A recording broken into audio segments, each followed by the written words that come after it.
अब तक जो सरकार का चाबुक है वो यूथ पर यानी कि युवा के ऊपर पड़ रहा था।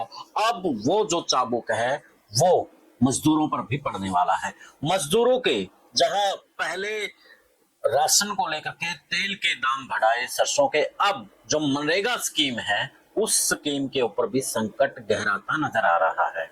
मनमोहन के कार्यकाल में मनरेगा इसलिए लेकर के आए थे ताकि मजदूरों को कम से कम 100 दिन का रोजगार मिले, यानी कि उनको एक गारंटी के तौर पर कानून बनाया गया था कि मनरेगा से उनको जो रोजगार मिल सके और उनका घर का दिया जो जलता रहे। लेकिन अब उस दिया को बुझाने का काम किया जा रहा है।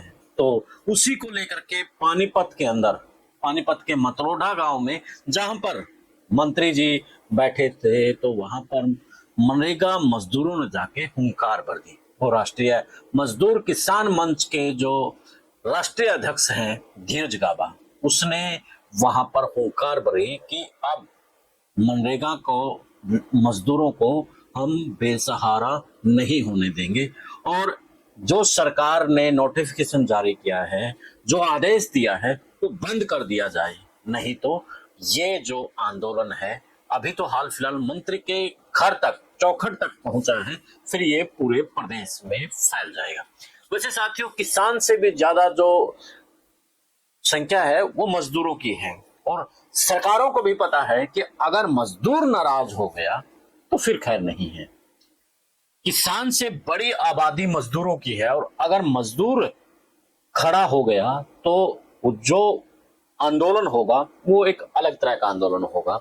और अब देखने वाली दिलचस्प यही बात रहेगी कि कैबिनेट मंत्री कृष्ण पवार ने ज्ञापन ले लिया है और एक डेलीगेशन के तौर पर बात की है कि आप डेलीगेशन लेकर के आइए और हम बात करेंगे। तो अब बात होगी मनरेगा के जो कमेटियां हैं, मनरेगा से जुड़े जो संगठन हैं, तो उनसे क्या कुछ बात होगी वो समय तय करेगा। लेकिन हाल फिलहाल जो मनरेगा मजदूर है उनकी धड़कन तेज हो रखी है कि कहीं खेल ना हो जाए।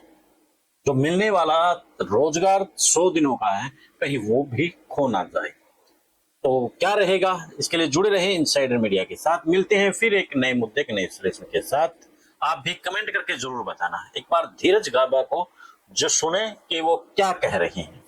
जय हिंद, जय हरियाणा। और पूरे हरियाणा की मांग है ये, और उसको आगे जाखल टोहाना ब्लॉक रख रहा है। इसके लिए बधाई का पात्र है टोहाना और जाखल ब्लॉक के नेक और मजदूर, और उनको क्रांतिकारी सलाम है मेरा कि वो इतनी दूर तक आए और अपनी बात रखी और मंत्री ने सुनी भी थी और टाइम देने का भी आश्वासन दिया।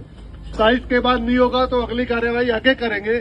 लेकिन फिलहाल जो पहली लड़ाई जीती है वो जाखल ब्लॉक का नेतृत्व रहा है, पूरा जाखल ब्लॉक के मेटों का, जाखल ब्लॉक के मजदूरों का, टोहाना ब्लॉक के मेटों का,